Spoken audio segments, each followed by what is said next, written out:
For 10,000 years, mankind prayed for a single word from the God Emperor. When that impossible miracle finally arrives, every astropath, every navigator, and every soul touched by the warp hears his voice, except humanity.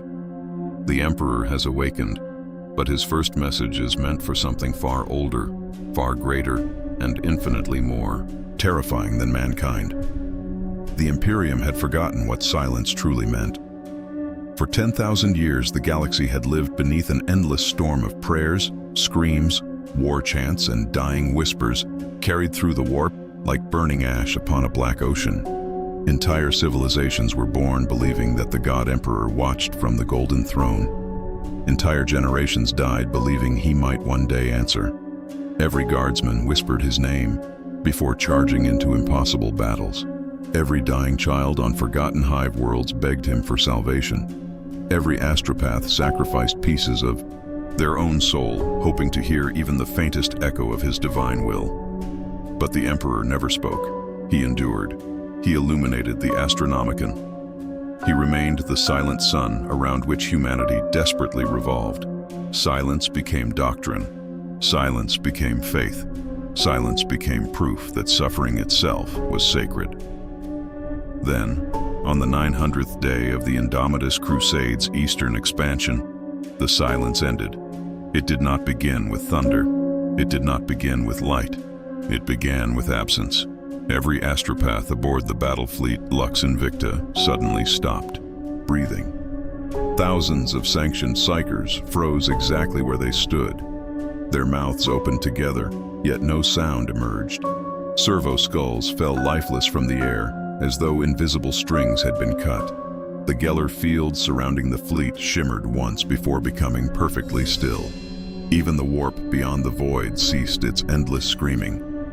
Veterans who had crossed the Eye of Terror said the impossible had happened. For the first time in recorded memory, the warp was listening. I was among those aboard the command vessel, nothing more than another forgotten archivist tasked with recording the final words of soldiers who knew they would never return home. I remember dropping my data slate because my own heartbeat had vanished from my ears.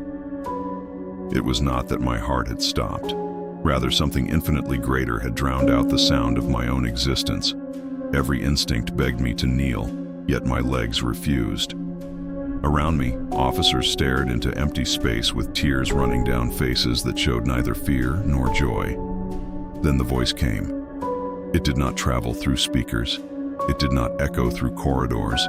It did not enter through hearing. It appeared inside reality itself, as though existence had suddenly remembered words it had forgotten since creation. No language could contain it. Every listener understood it differently. Some later claimed it sounded like a loving father. Others described an ancient king. A few fell permanently insane because they insisted the voice belonged to a dying child. I heard none of those things. I heard exhaustion. Endless, immeasurable exhaustion. The kind earned only by carrying an empire for 10,000 years while chained to unimaginable agony. My eyes filled with tears before I understood why. The Emperor had finally spoken. Every soul in the fleet knew it without explanation. Across millions of worlds, billions collapsed in prayer at exactly the same instant. Cathedrals erupted into uncontrollable celebration. Ecclesiarchs declared the greatest miracle in human history.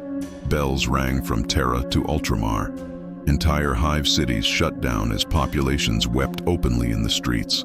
The impossible prophecy had become reality.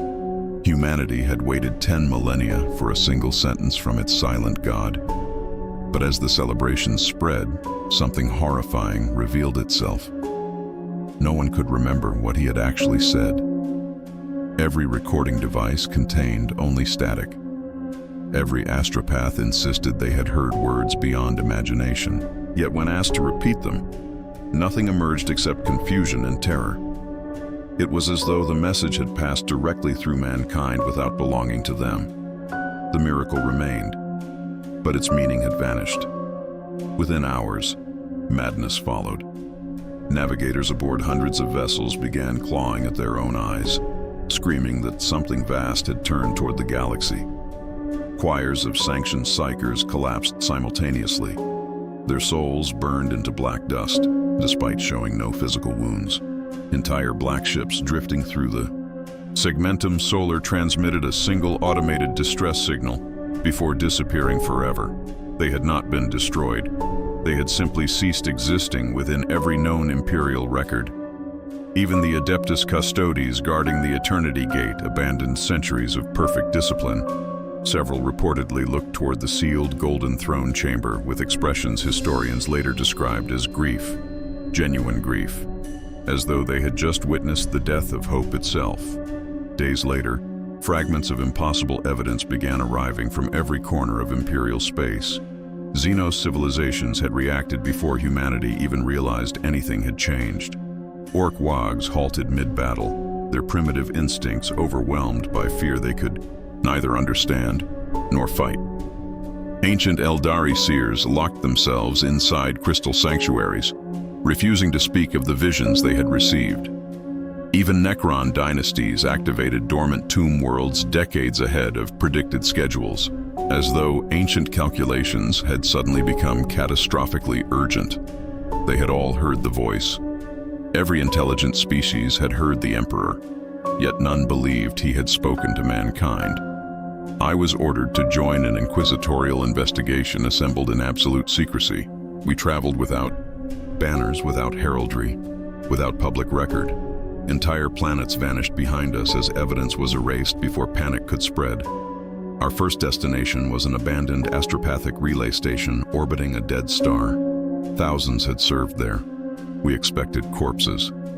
Instead, we found every worker still alive, kneeling in perfect circles while facing outward toward the stars. None acknowledged our arrival. None reacted to weapons. None resisted arrest. They simply whispered the same sentence again and again with cracked lips bleeding onto the cold metal floor. He remembered them. Not us. Them. We questioned hundreds. Every answer remained identical despite originating from minds separated by light years and social classes.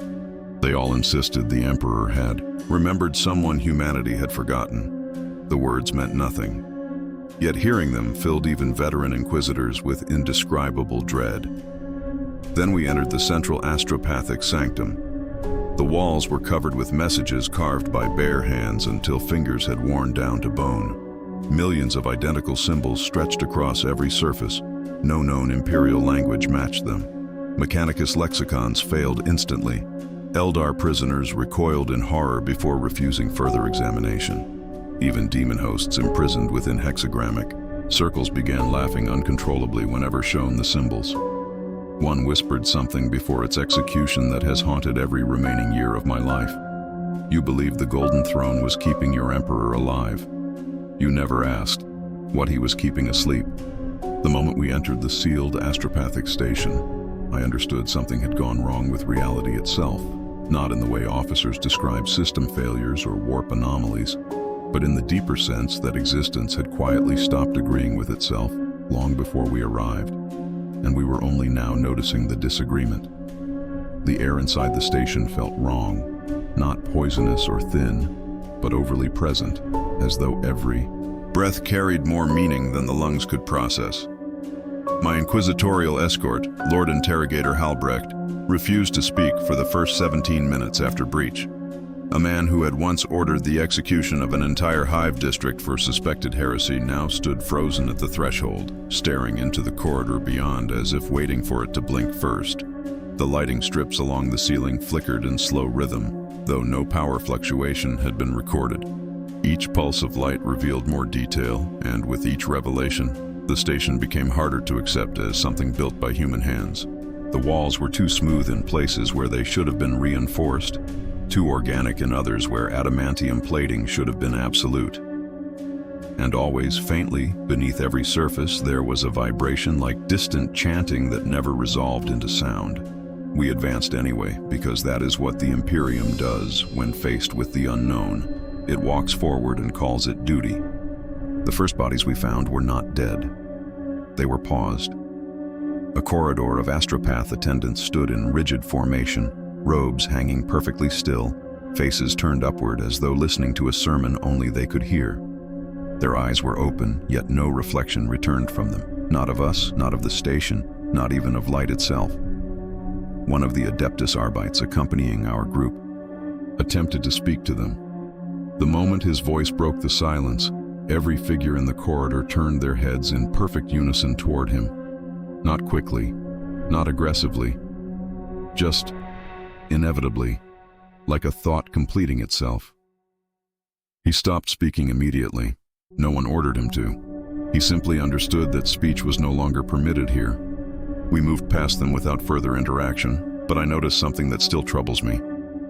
As we passed, their lips moved slightly, as if continuing a conversation that had been occurring long before we arrived and would continue long after we left. At the station's central transit hub, we discovered the true extent of the anomaly. Thousands of astropaths were arranged in concentric circles, each circle rotating in opposite directions despite the absence of mechanical motion. Their bodies did not rotate. Only their orientation in space seemed to change, like images being turned in a viewer's mind.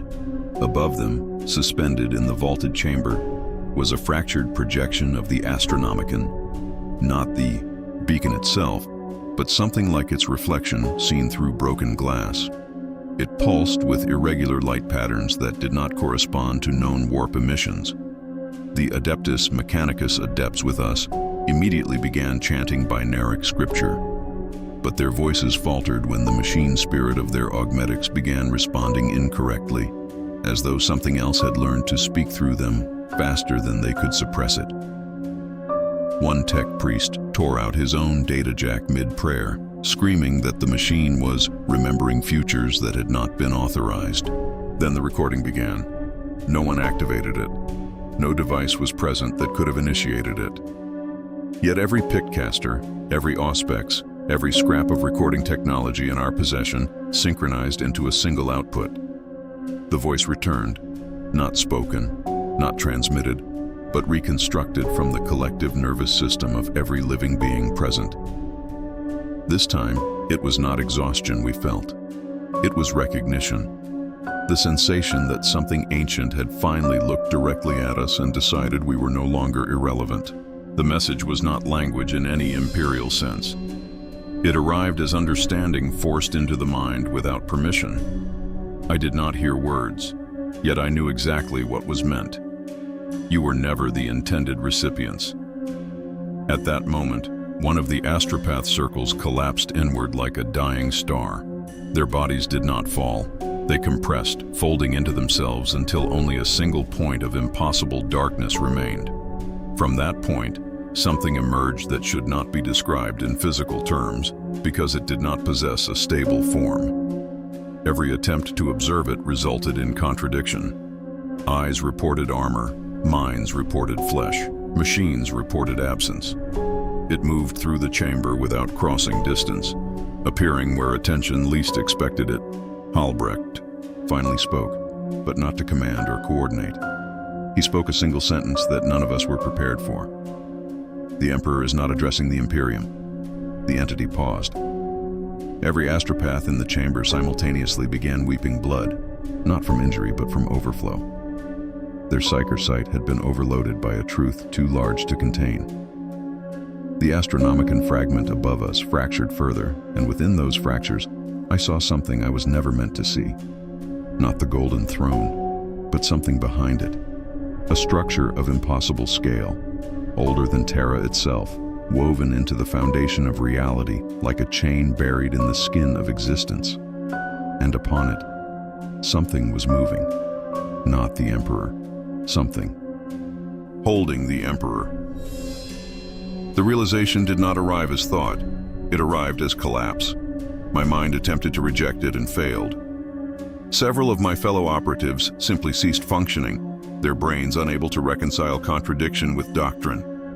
One Adeptus Arbit's officer began laughing uncontrollably while carving imperial prayers into his own armor plating with a combat blade, insisting that the Emperor had never been alone, that he had always been guarded by something humanity had mistaken for faith. Then the station spoke again, this time through every wall, every lumen, every inch of metal and stone, as though the structure itself had been waiting for permission. It said, "He has been heard, not by you. And in that instant, every warp route within 1,000 light-years collapsed into silence. Travel became impossible. The galaxy had just been locked in place by something that had finally answered. The first thing that changed after the silence was not war, not panic, not even faith. It was navigation. Every navigator house across the Segmentum Solar reported the same impossible condition within hours of the station's final transmission. The warp no longer behaved like a sea. It behaved like a locked door. Ships that attempted translation simply stopped mid-transition, stranded between realities like insects suspended in amber light, their Geller fields intact yet meaningless against something that no longer recognized the concept of passage. Entire fleets vanished without explosion, without distress signals, without even the courtesy of becoming wreckage. They were simply not continued, as if the galaxy had stopped reading certain pages of reality. We returned to the strike cruiser Lux Invicta under emergency extraction orders, though return is a generous word for what occurred. No Vox transmission preceded our arrival. The vessel simply appeared in proximity, as though it had always been waiting there and our instruments had only just learned to notice it. The crew greeted us with silence. Not respectful silence, not disciplined silence, the kind enforced by drill or fear, but a silence so absolute it felt like punishment. Every man and woman aboard stood at their stations without motion, eyes fixed forward, as if the act of acknowledging us would violate something larger than command structure. The ship's machine spirit no longer responded to standard invocation rites. Even the cogitator banks refused binary prayer cycles, outputting only a repeating sequence that none of the tech priests would translate aloud. It was Halbrecht who first realized we were not alone aboard our own vessel. He stopped mid-step in the primary corridor and raised his bolt pistol without speaking. We followed his gaze and saw nothing, at least nothing the mind was willing to categorize as present. Yet the air in that section of the ship had become denser, like pressure before a storm that refuses to manifest. Lumen strips along the ceiling dimmed in slow succession, not due to power loss, but as though something was passing in front of them without casting shadow. One of the junior acolytes began reciting the litany of true sight, but his voice cracked halfway through when the words no longer aligned with his mouth. He collapsed, not dead, not unconscious, simply misaligned, as though his body had lost agreement with itself. Then we heard it again, not the Emperor's voice, not directly, but the after effect of it, like hearing thunder long after the lightning has already rewritten the sky. It came through the hull, through the air, through the thought patterns of every mind aboard the cruiser. A single conceptual pressure, recognition denied. Every psyker on board screamed at once, not in fear, but in rejection, as though something inside them had been overwritten without consent. The ship's astropathic choir chamber erupted in spontaneous psychic feedback, burning 3 sanctioned psychers into hollowed silhouettes against their own thrones. And still the message continued, uninterrupted. Halbrecht finally spoke, and his voice carried a weight I had never heard in any human being before. We are not in control of the narrative anymore. I did not understand what he meant at first. None of us did. The Imperium does not think in terms of narratives. It thinks in terms of orders, doctrines, crusades, heresy, and survival. But then the Lux Invicta itself began to respond. Not its crew, not its machine systems. The ship itself. Deck plating flexed subtly like muscle beneath skin. Bulkheads reoriented by degrees too small to be detected individually, but collectively shifting the internal geometry of the vessel into something unfamiliar. Corridors that had once been straight now curved inward toward locations that did not exist on any map. It was not being corrupted, it was being reauthored. We reached the command bridge to find Captain Vera still seated in the command throne. Her hands rested on the armrests, but her fingers were embedded into the metal as though they had grown roots. She did not look at us when we entered. Her eyes were focused on the central hololithic display, which now showed nothing but a single point of blinding light surrounded by expanding concentric darkness. When I called her name, she answered without moving her mouth. "He is speaking again," she said. "To who?" Halbrecht demanded. That was when she finally turned her head. and I understood why no one else aboard had spoken since our return. Her eyes were not empty. They were occupied. Inside them was motion, not reflection, not possession in the demonic sense sanctioned by the Ordo Malleus. Something more precise, something deliberate, as if her consciousness had been pushed slightly aside rather than destroyed, forced to watch from a lower position inside her own mind while something else used her senses as a viewport. To what? She corrected softly. Not who. The hololithic display shifted then, and every ship sensor across the fleet simultaneously registered a phenomenon that should not have been possible. A region of space where the warp and real space overlapped without boundary, forming a structure like a vast inverted cathedral suspended in conceptual geometry. It was not emerging. It was becoming visible. And at its center was a pressure so immense that every recording system in existence immediately degraded trying to interpret it. A shape, a presence, and something smaller beneath it. Something familiar. Albrecht stepped closer to the display, his expression tightening in a way that suggested recognition he did not want to admit.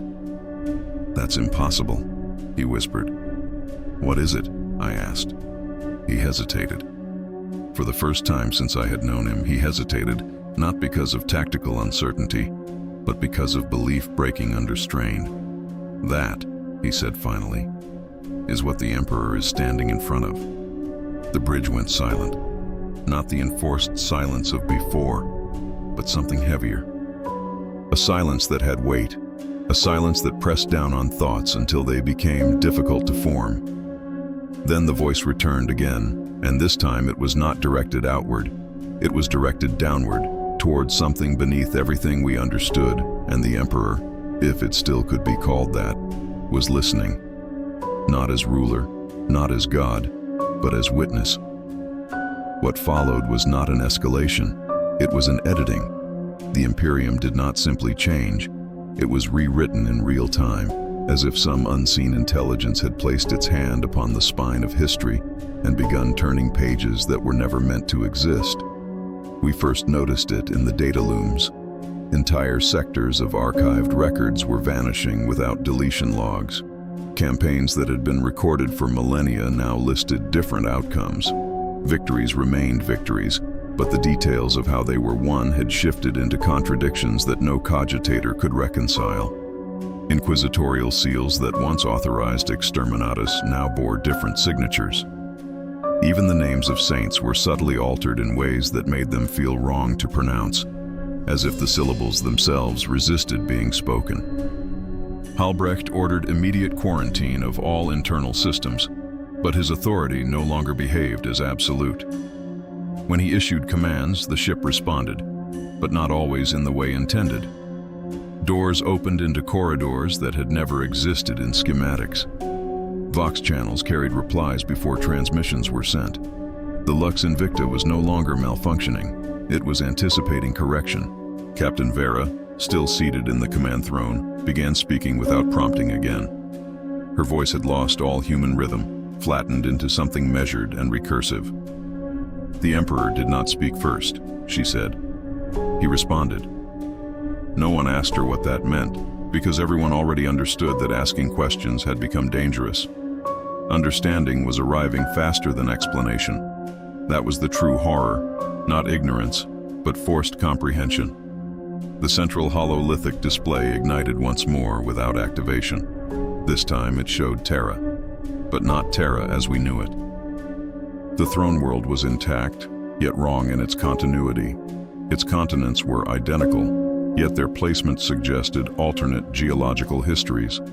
The Himalayan spires of the imperial palace extended too deeply into the crust, forming structures that predated human civilization entirely.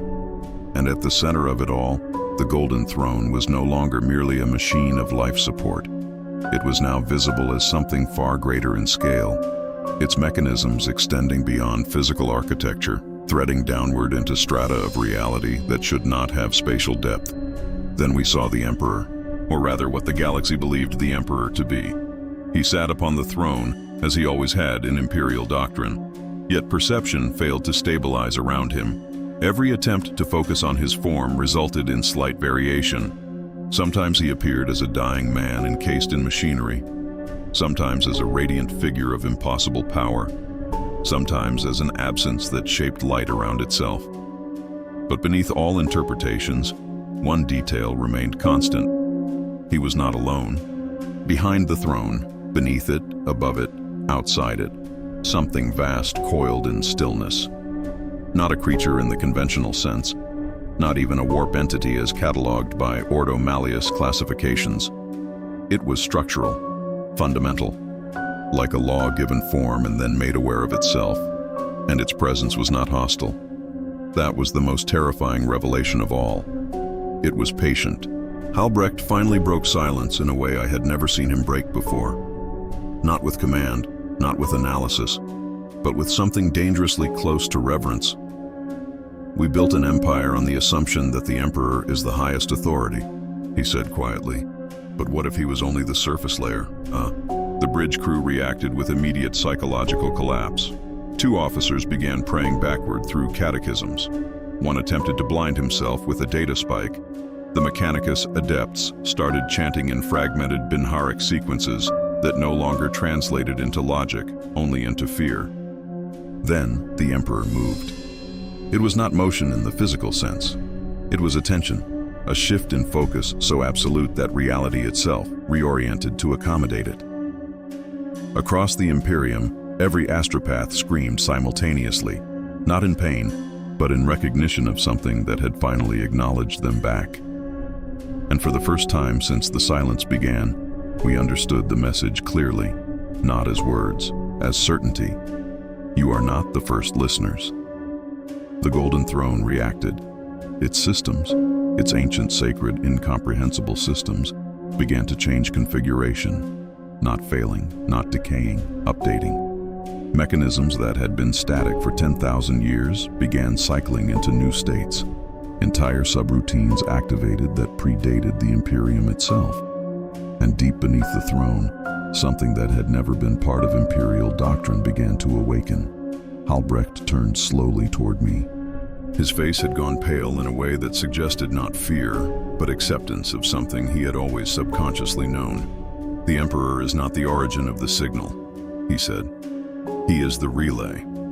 At that moment, every warp corridor across the galaxy aligned into a single vector, not toward Terra, but away from it. Something was calling from beyond the edge of mapped reality, and for the first time the Emperor was answering it, not as ruler of mankind, but as something that had been holding the door shut.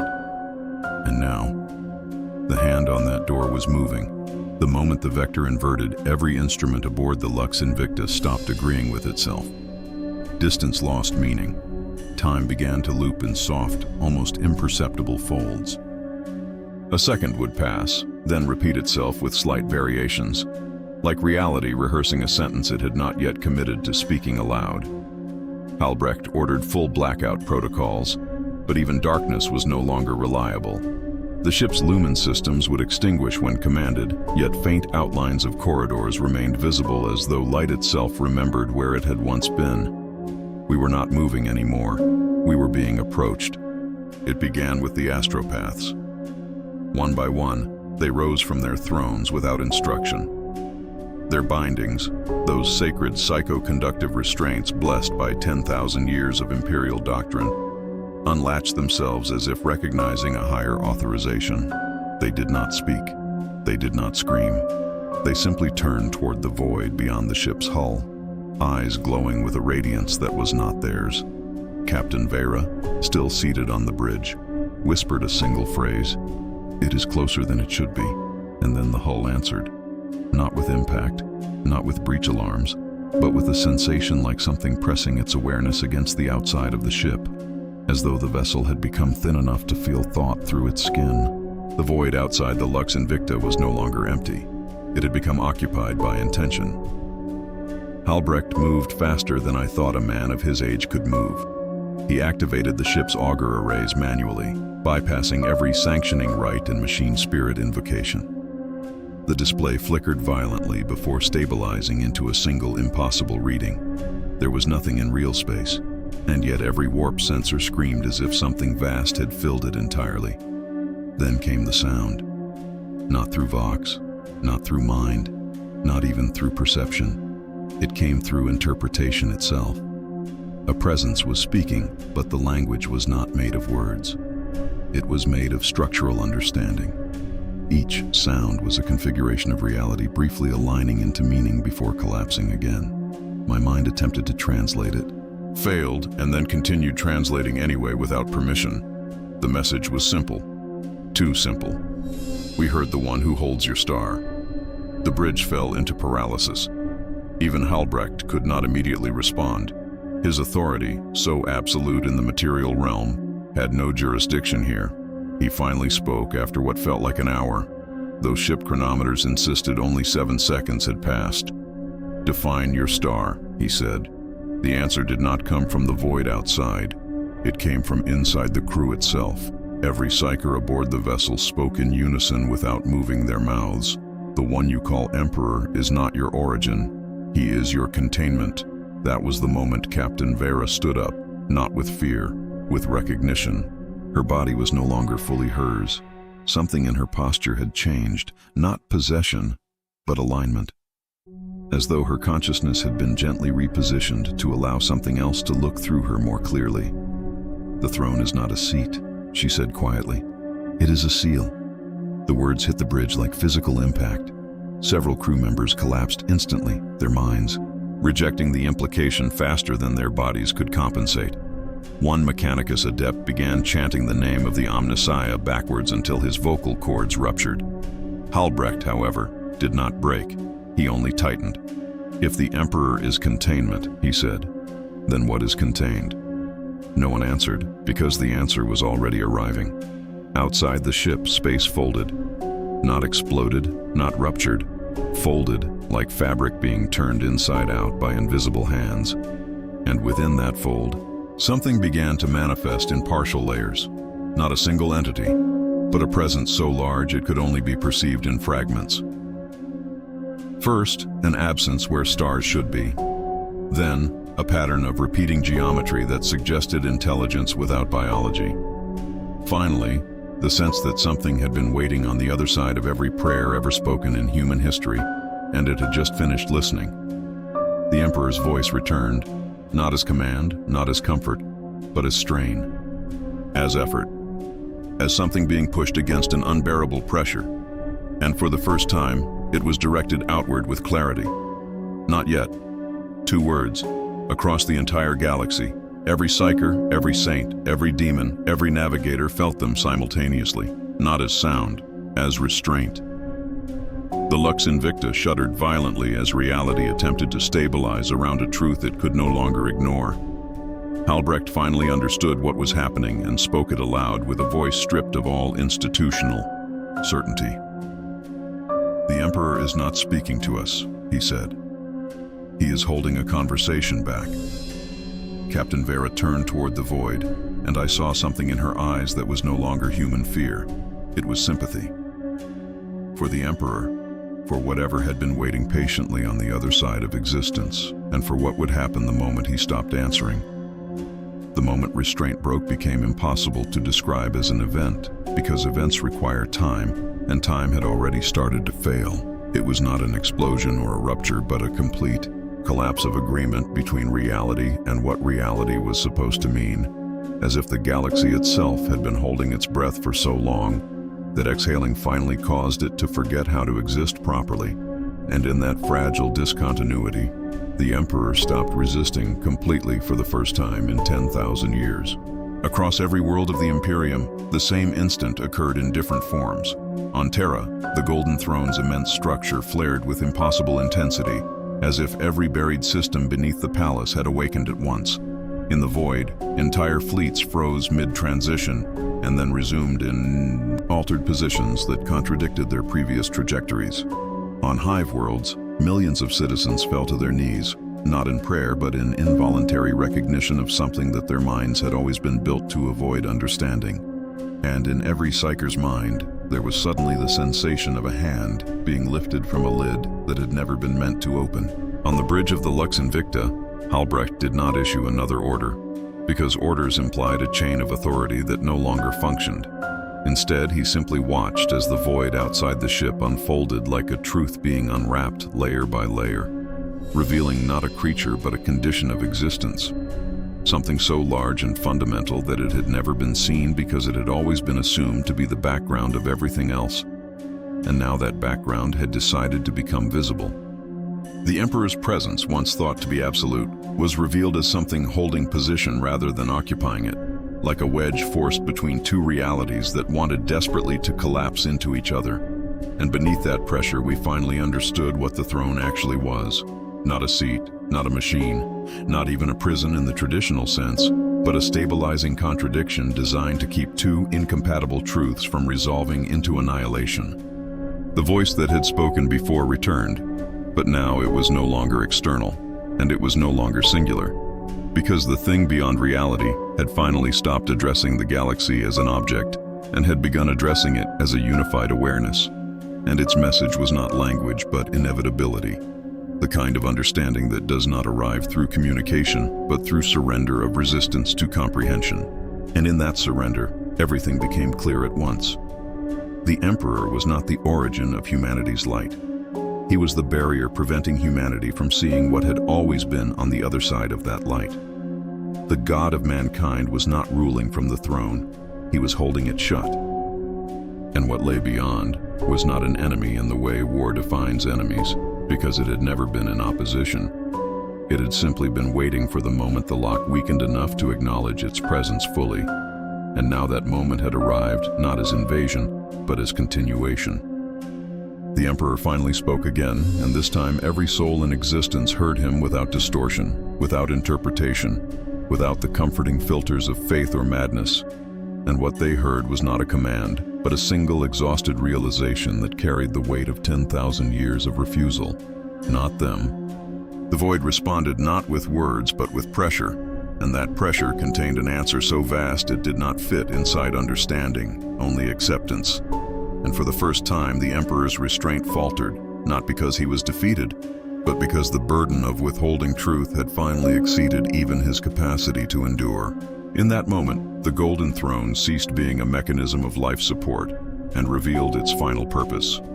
A seal built not to imprison a monster, but to postpone a reunion between two halves of reality that were never meant to exist separately.